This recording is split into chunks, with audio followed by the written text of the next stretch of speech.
Vamos en esta mañana sin más preámbulos. Busque su Biblia, busque la Escritura en Mateo 12, los versos 15 al 21. Mateo 12, los versos 15 al 21, dice la Escritura en el nombre de Cristo Jesús. Consciente de esto, Jesús se retiró de aquel lugar. Muchos lo siguieron y él sanó a todos los enfermos, pero les ordenó que no dijeran quién era él. Esto fue, y vuelvo y lo repito, esto fue para que se cumpliera lo dicho por el profeta Isaías. ¿Qué dijo Isaías? Isaías dijo y profetizó: este es mi siervo, a quien he escogido, mi amado, en quien estoy muy complacido. Sobre él pondré mi espíritu y proclamará justicia a las naciones. No disputará, ni gritará. Nadie oirá su voz en las calles. No acabará de romper la caña quebrada, ni apagará la mecha que apenas arde, hasta que haga triunfar la justicia, y en su nombre pondrá las naciones esperanza. Gracias, Señor, por tu palabra. Ayúdanos, Señor, a expresar tu propósito y tu intención a través de la misma. Te pedimos, Señor, que nos edifiques. Te pedimos que nos reveles a Cristo en toda su plenitud. Y te pedimos que toda persona que escuche esta palabra hoy sea bendecida en el nombre de Cristo Jesús. Amén. La palabra en esta mañana se titula Jesús, el siervo escogido. Jesús, el siervo escogido. Para que tengan una idea del contexto de esta escena en Mateo 12, 15 al 21, los fariseos religiosos de la época de Jesús ya estaban tramando matar a Jesús.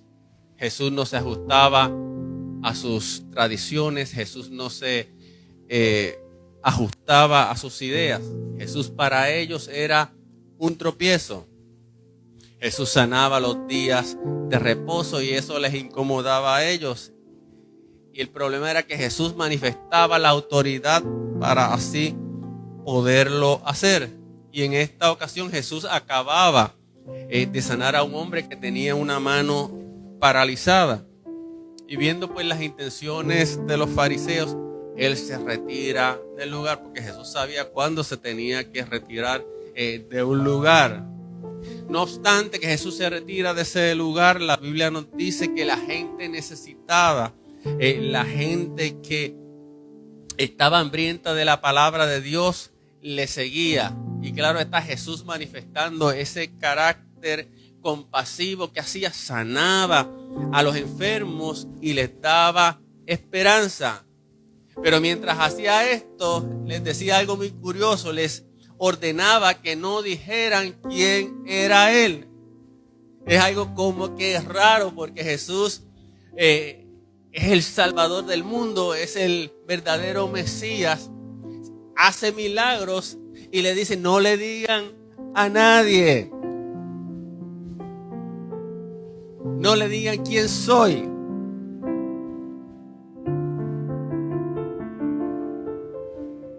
Jesús no buscaba reconocimiento por sus milagros, pero también se cuidaba porque los religiosos querían matarlo y aún no había llegado su tiempo.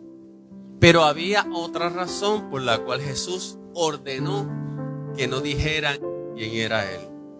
¿Cuál era esta razón? Para que la palabra que ya anticipadamente el profeta Isaías había dicho, para que lo que el profeta Isaías había visto en su visión profética se cumpliera en Jesús. Para que se cumpliera la palabra.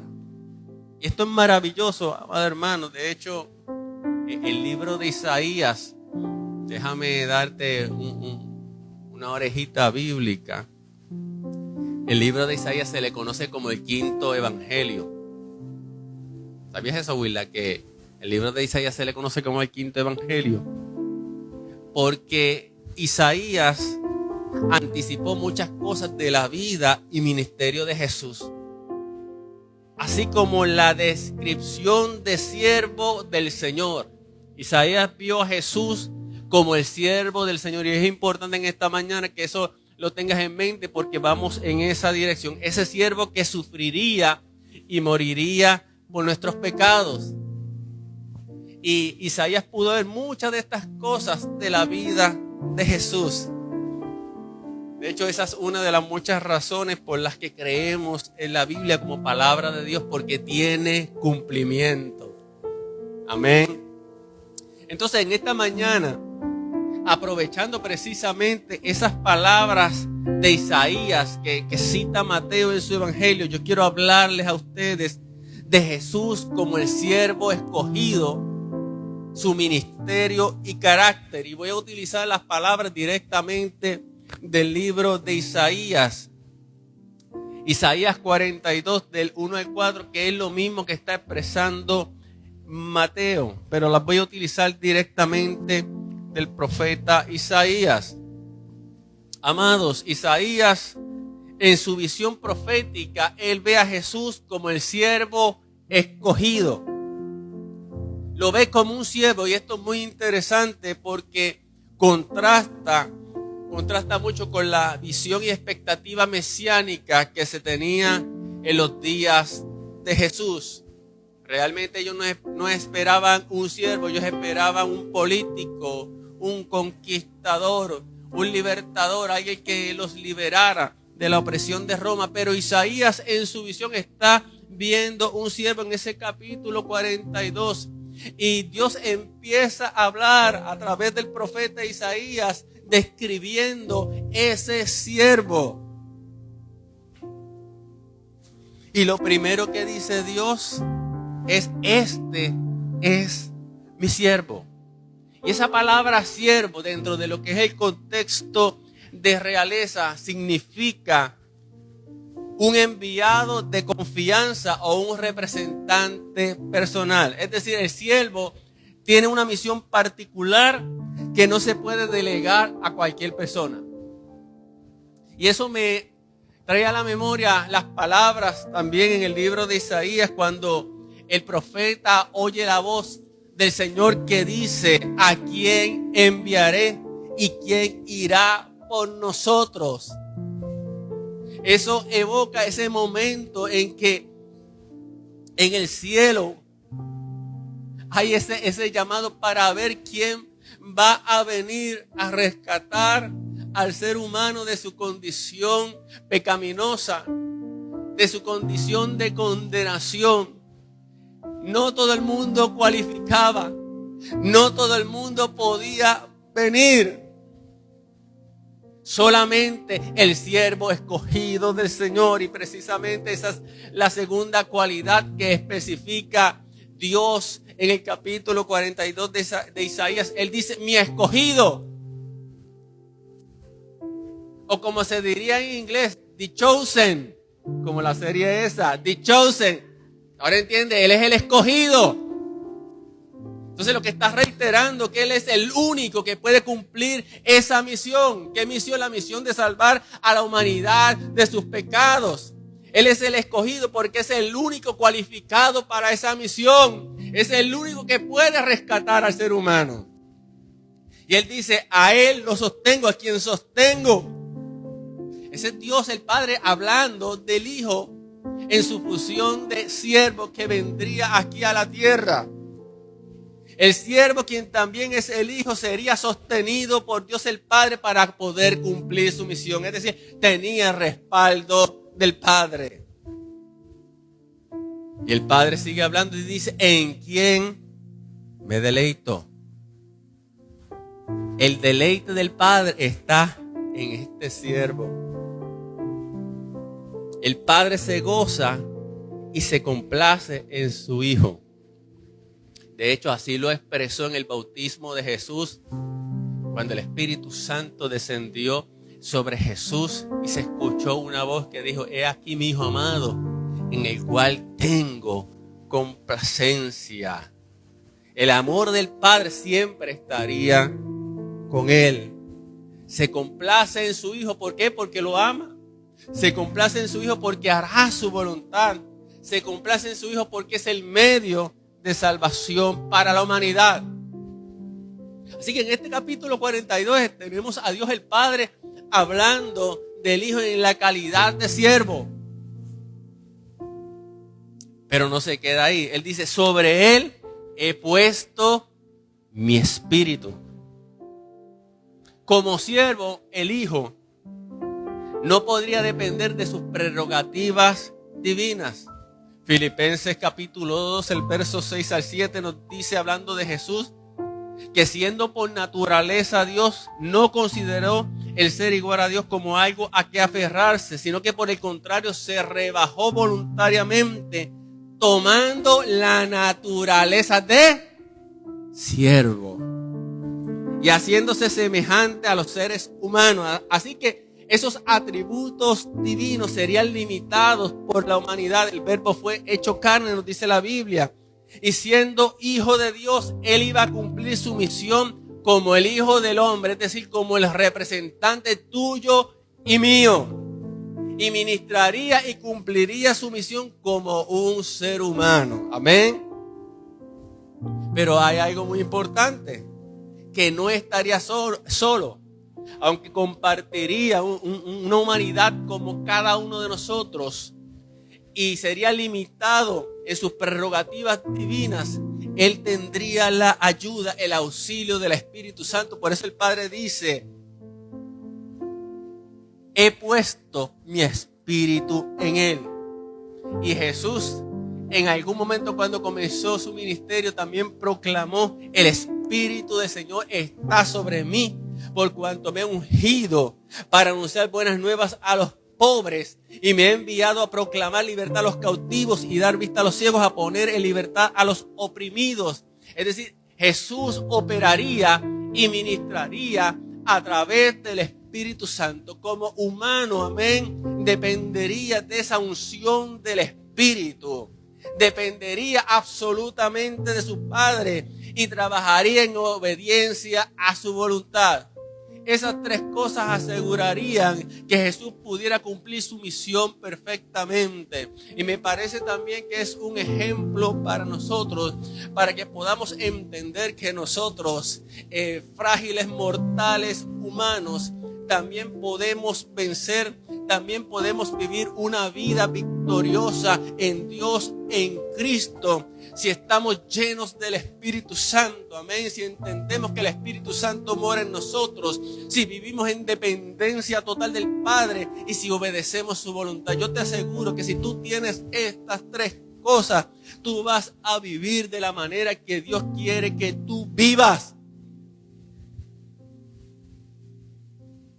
Tres cosas sencillas donde radica tu victoria. Lleno del Espíritu Santo. ¿Qué significa lleno del Espíritu Santo? Que estás gobernado por el Espíritu Santo, que andas y vives por el Espíritu. Dependencia absoluta al Padre, dependes del Padre. Y tercero, obediencia a su voluntad. Jesús vivió en estas tres claves. Jesús actuaría y viviría como cualquier mortal, pero dependiendo precisamente de estos tres elementos importantes.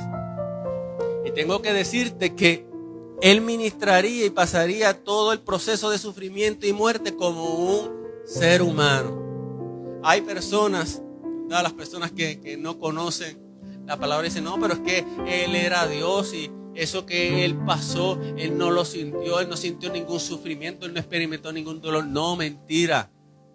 Él experimentó lo mismo que tú y yo. La Biblia dice, Hebreos 2:14, por tanto, ya que ellos son de carne y hueso, o por cuanto los hijos participaron de carne y sangre, Él también compartió esa naturaleza humana.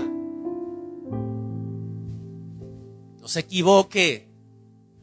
Cuando Jesús lloró como cualquiera de nosotros. Cuando Jesús tuvo hambre como cualquiera de nosotros. Cuando Jesús lo clavaron en la cruz, Él sintió el dolor que puede sentir cualquier ser humano porque Él era nuestro representante. Y la Biblia dice que compartió esa naturaleza, ¿para qué? Para anular mediante la muerte, porque tenía que morir al que tiene el dominio de la muerte, es decir, al diablo. Así que Jesús se manifestó como un ser humano, pero fue ungido por el Espíritu Santo. Y eso hace la diferencia. Nosotros somos simples humanos, pero somos hijos de Dios. Y como hijos de Dios, Él nos ha llenado de su Espíritu Santo. Por lo tanto, podemos vivir de una manera diferente. Podemos vivir en la dimensión y en la vida del Espíritu. Es que esto no significa que vivimos en una burbuja espiritual. Esto no significa que vivimos aislados. No, vivimos en la realidad de la vida como cualquier otra persona. Pero Él nos ha dado los recursos para vivir en plenitud de vida en Cristo Jesús. Amén. Así que en este capítulo el Padre está hablando acerca del Hijo como siervo. El siervo en función, amén, de venir a salvar a una humanidad. Un siervo que se caracterizaría por la obediencia, porque los siervos se caracterizaban por la obediencia. Y de hecho, permíteme leerte este versículo adicional, dejártelo. Hebreos 5, 7 al 9, ya que hablo de obediencia. Así que esto te lo voy a dar como un plus. En los días de su vida mortal, Jesús ofreció oraciones y súplicas con fuerte clamor y lágrimas al que podía salvarlo de la muerte, y fue escuchado por su reverente sumisión. Y aunque era hijo, mediante el sufrimiento aprendió a obedecer. Quiere decir que se aprende a obedecer, y muchas veces se aprende sufriendo. Es como cuando yo digo, a veces no aprendes por revelación, pero vas a aprender a través del sufrimiento. Y dice que consumada su perfección llegó a ser autor de salvación eterna para todos los que le obedecen. Ahora, Isaías 42, que es la porción que Mateo cita, también está hablando Dios acerca del siervo, Dios acerca de su hijo, pero habla también del carácter del siervo y de su ministerio. Fíjate que dice, este es mi siervo a quien sostengo, mi escogido, en quien me deleito, sobre él he puesto mi espíritu, y hemos ya hablado sobre eso, pero dice que llevará justicia a las naciones. Justicia. Y quiero que hablemos un poco de esa palabra justicia, porque dice que el siervo llevará justicia a las naciones. Hay algo en el ser humano y en todo ser humano que nos mueve a desear la justicia, a desear lo que es justo. Tenemos un sentido de justicia, por eso podemos reconocer cuando se comete un acto injusto, y eso nos indigna, nos molesta. El mundo está lleno de reclamos de justicia, reclamos legítimos y a veces reclamos tal vez no legítimos. Y de hecho, escúchate esto, a veces acusamos a Dios de ser injusto. Y en esta mañana tengo que decirte que si bien muchas veces nosotros los seres humanos podemos tener reclamos inclusive contra Dios, reclamando justicia, y a veces lamentablemente lo acusamos a Él de ser injusto, yo tengo que decirte en esta mañana que Dios también tiene un reclamo de justicia sobre la humanidad. Dios tiene un reclamo de justicia sobre la humanidad. La Biblia dice que en Romanos 1:18, ciertamente la ira de Dios viene revelándose desde el cielo contra toda impiedad e injusticia de los seres humanos que con su maldad obstruyen la verdad.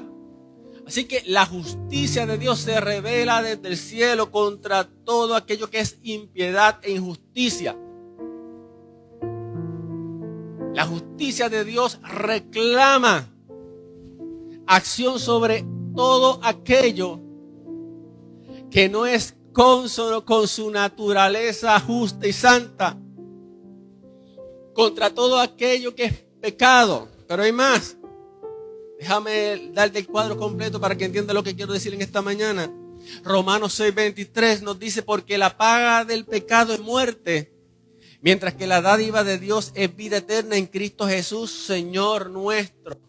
Entonces la justicia de Dios exige un pago. Amén. Exige un pago.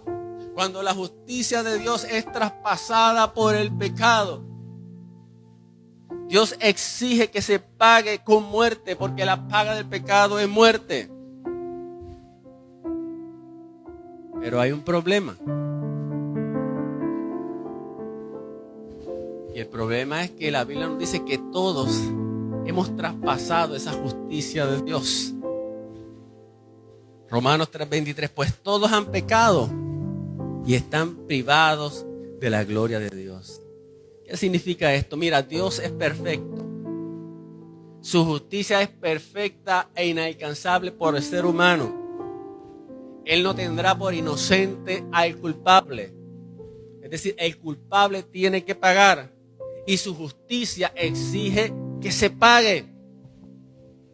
Aquí los seres humanos, hay seres humanos que dicen: yo voy a quedar impune de mi maldad, o voy a quedar impune de mi pecado. Puede ser que aquí en la tierra quedes impune de tu pecado, pero delante de Dios no quedarás impune si no te arrepientes. La Biblia dice que todos somos pecadores. Entonces, si todos somos pecadores, por ende, todos somos culpables delante de Dios. Y el problema es que no podemos satisfacer de ninguna manera la justicia perfecta de Dios. No puedes pagar la justicia de Dios con dinero. No puedes pagar la justicia de Dios ni con oro ni con plata. No puedes satisfacer la justicia perfecta de Dios ni con buenas obras. No puedes satisfacer la justicia de Dios con ningún tipo de sacrificios. Ese es el problema que tiene el ser humano cuando intenta justificarse delante de Dios y establecer su propia justicia como norma para poder salvarse. Pero delante de Dios nadie se puede parar en una posición correcta por sus propios méritos o por su propia justicia. La justicia exige un pago. El pecado requiere muerte, porque la paga del pecado es muerte. Yo sé que esto es un tema ya un poco de carácter más teológico, pero es doctrina, es enseñanza central. Ese reclamo de justicia de parte de Dios, el que hizo que toda una humanidad muriera sumergida por las aguas en los días de Noé. Eso fue una muestra de lo que es la paga del pecado. Solo un hombre llamado Noé, pregonero de justicia, halló gracia junto con su familia y fue librado. ¿Y por qué Dios no volvió a proceder de esa manera? A destruir nuevamente el mundo en pecado, como lo hizo en la época de Noé, porque estableció un pacto con Noé y la humanidad. Él dijo en Génesis 8:21, aunque las intenciones del ser humano son perversas desde su juventud, nunca más volveré a maldecir la tierra por culpa suya. Tampoco volveré a destruir a todos los seres vivientes como acabo de hacerlo. No obstante, amados, esto no significaba que el ser humano estaba libre de culpa o libre de la sentencia de condenación. Todavía era culpable, todavía estaba perdido y necesitaba que alguien urgentemente lo salvara de su condición. Necesitaba que alguien urgentemente lo pudiera conectar o poner en una correcta posición delante de Dios. Pero ¿quién iba a hacer eso? Diga, Jesús. La misión del siervo, la misión de Jesús era obtener justicia para el ser humano. Traer justicia. Ahora, escuche esto. No era que el ser humano mereciera la justicia. No era que el ser humano mereciera ser eximido del castigo. Era que el ser humano necesitaba una justicia que pudiera cubrirlo. Era que el ser humano necesitaba una justicia que pudiera ponerlo en una posición correcta delante de Dios. Y así como Dios en un momento dado, allá en el Génesis, cubrió la desnudez de la primera pareja con pieles de animales a través de un sacrificio de expiación, así también el ser humano necesitaba y necesita ser cubierto por una justicia mayor a él mismo. Y esa justicia solamente Dios la podía proveer. Solo Dios puede cubrir la desnudez del pecado en el ser humano. Así que el ser humano, tenemos un ser humano que es culpable ante Dios de pecado, vendido al pecado y gobernado por este, y no puede hacer nada por sí mismo. Pero Jesús sí puede hacer algo como el representante del hombre, como el Hijo del hombre, como el enviado de Dios. Puede hacer algo por el ser humano para resolver su situación. Jesús como nuestro representante, como el postrer Adán, vino para que pudiéramos alcanzar la justicia de Dios. ¿Pero cómo? Romanos 3, 24 al 26. Pero por su gracia son justificados gratuitamente mediante la redención que Cristo Jesús efectuó. Dios lo ofreció como un sacrificio de expiación que se recibe por la fe en su sangre, para así demostrar su justicia. Anteriormente en su paciencia Dios había pasado por alto los pecados, pero en el tiempo presente ha ofrecido a Jesucristo para manifestar su justicia. Pero en el tiempo presente ha ofrecido a Jesucristo para manifestar su justicia. De este modo Dios es justo y a la vez el que justifica a los que tienen fe en Jesús. Jesús no vino en una misión de juez para condenar a la humanidad. Él vino en una misión de gracia para ofrecer al ser humano lo que éste no podría alcanzar de ninguna otra forma.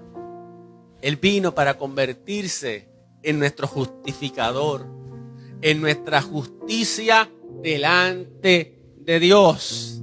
Él vino para tomar nuestro lugar. Él vino para recibir el juicio que nos correspondía. En la cruz del Calvario el ser humano fue juzgado. En la cruz del Calvario, en la persona de Jesús, el ser humano recibió el juicio por su pecado. Cristo nos sustituyó a nosotros. Y ahora cuando una persona, cuando el hombre, cuando la mujer pone su fe en Cristo Jesús, esa justicia le es acreditada, es vestido, es cubierto con esa justicia, es colocado en una posición correcta delante de Dios. Cristo le provee justicia. El siervo obtuvo esa justicia que no merecíamos. Aleluya. Él pagó el precio. El castigo de nuestra paz fue sobre él. Él cargó tu pecado. Él tomó tu dolor. Aleluya. A veces tomamos esto tan livianamente. A veces hay personas que dicen, no, eso es un cuento de camino. No. Aleluya. Estábamos condenados al infierno. Estábamos destinados a vivir sin Dios. Estábamos destinados a no conocer a Dios.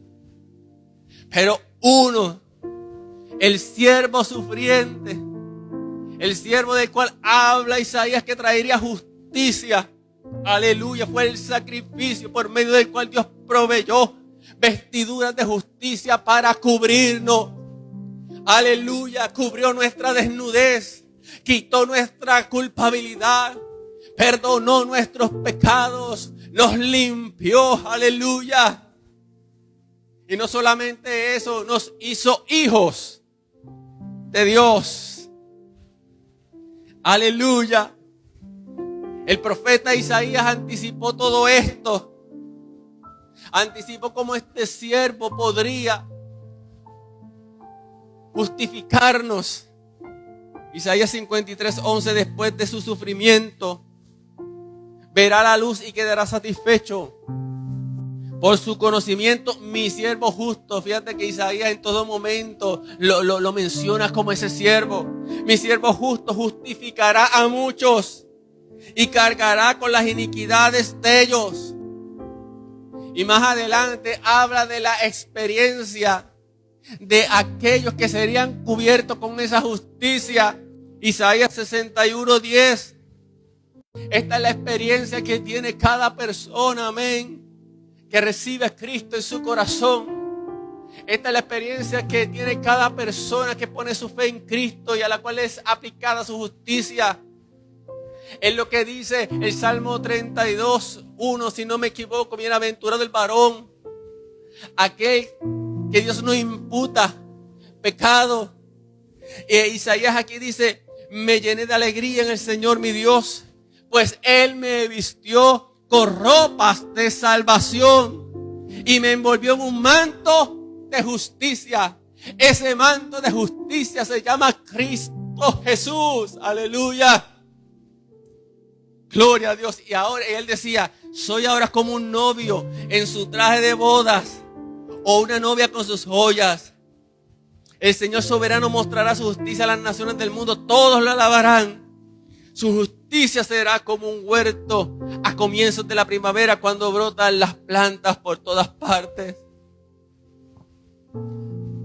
Dios ha provisto justicia en Cristo para cubrirnos.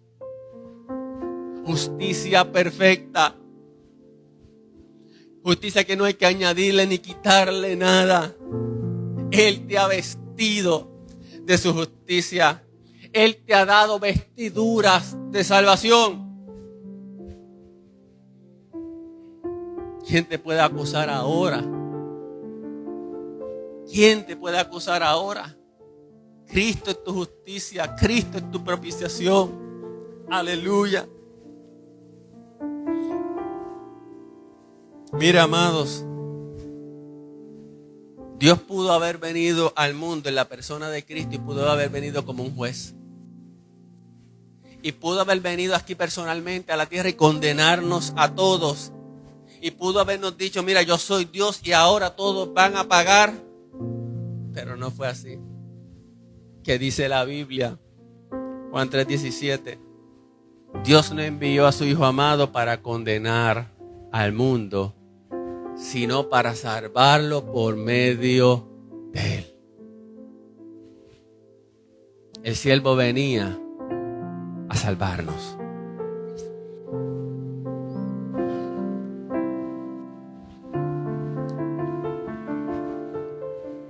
El siervo venía a salvarnos. Este siervo no clamaría ni gritaría, ni alzaría la voz en las calles.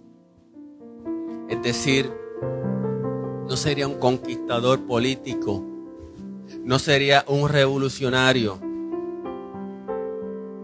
El siervo, el escogido, vendría para salvar a la humanidad perdida, agobiada por el pecado. E Isaías resalta unas cualidades que no eran propias de lo que esperaban los judíos, ese conquistador, ese revolucionario. Él no clamaría ni gritaría, sería un portador de paz, de buenas nuevas. Él no alzaría su voz en las calles como los que hacen protestas reclamando justicia. Él no sería ese. Él no vino a hacerle reclamos a Roma, como quizás muchos pensaban que él iba a hacer. Muchos tenían su esperanza en Jesús. Es el hombre que hace milagros, es el hombre que tiene el control, él es el hombre que tiene la autoridad, es el hombre del momento. Este es el ideal para liberarnos de Roma, pero él no venía a liberarlos de Roma, él venía a salvarlos de sus pecados. Hay un gran problema en la humanidad hoy en día. Ellos quieren libertadores que los liberen de sus opresiones o de sus sistemas de opresión. Hoy en día se habla mucho de esa palabra. Hoy todo el mundo se siente oprimido. Las ideologías de todo tipo tienen que ver con opresión. Si algo no me gusta, ya yo soy un oprimido. Me perdona, pero es la realidad. Entonces en el tiempo de Jesús, pues se esperaba que este Jesús, amén, los liberara de la opresión romana. Pero hay algo que oprime más a la humanidad y que es la razón quizás de todas las opresiones e injusticias que se puedan dar en este mundo. Y es la opresión, la esclavitud del pecado. Los hombres son malos, ¿por qué? Porque viven en pecado. Los hombres son malos o las mujeres porque tienen un corazón que es dominado por el pecado, por el egoísmo del pecado. Si no se resuelve la situación del corazón, tú podrás tratar de reformar los sistemas políticos, los sistemas sociales, pero el corazón del hombre seguirá igual. Entonces Jesús no vino para reformar un sistema político. Jesús no vino para derrocar un sistema político. Jesús vino para derrocar el poder del pecado en el ser humano. Ese pecado que tomó lugar mediante aquella tentación. Y el ser humano fue vendido al pecado y fue desvinculado de su relación con Dios. Cristo vino para restablecer esa relación. Cristo vino para derrocar a un enemigo mayor que se llamaba el diablo. Y mediante su muerte anular el poder que él tenía sobre la muerte. Aleluya. A veces creemos que la raíz de los problemas están en las cuestiones externas. No, yo voy a resolver mi problemática cuando tenga dinero. No, yo voy a resolver mi problemática cuando yo consiga la mejor pareja. No, yo voy a resolver mi problemática, no sé, cuando logre esto o logre lo otro. Aleluya. Pero hay cosas que no van a cambiar porque tú alcances cosas externas. De hecho, llegará el momento que tú lograrás muchas cosas, alcanzarás muchas cosas, tal vez tendrás mucho dinero y de momento vas a decir, ¿y ahora qué? Yo creía que esta era la solución, yo creía que esto era lo que iba a resolver todo, aleluya, pero me doy cuenta que sigo igual, me doy cuenta que sigo vacío, porque hay una problemática espiritual en el ser humano, aleluya, hay una condición pecaminosa, amén, que nos ha desligado, que nos ha alejado de Dios, que nos ha alejado de aquel que nos hizo a su imagen y semejanza. Hay un lugar que solamente Cristo lo puede llenar. Aleluya. Cristo es el libertador de la humanidad. Cristo vino a salvarnos de nuestros pecados. Cristo vino para volvernos al Padre nuevamente. Él no abusaría de su poder. Él no acabaría de romper la caña quebrada. En otras palabras, lo que parecía inservible a los ojos humanos, Él no lo echaría a la basura. Él no terminaría de romperlo. Él no apagaría la mecha que apenas arde. Y él no se rendiría ni vacilaría en su misión. ¿Cuál era su misión? Lucas 19:10. El Hijo del Hombre vino a buscar y a salvar lo que se había perdido. El siervo vendría a enmendar vidas quebradas.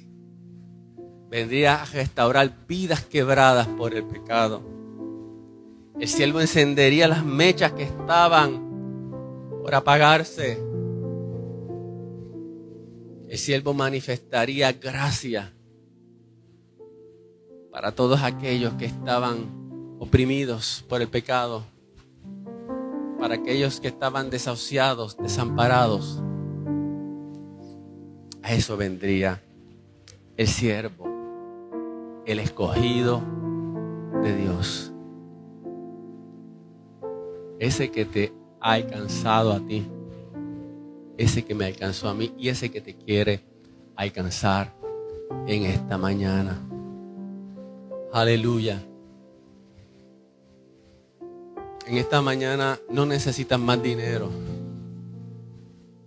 En esta mañana no necesitas lograr más cosas. No es que sean malas, pero en esta mañana necesitas a Jesús.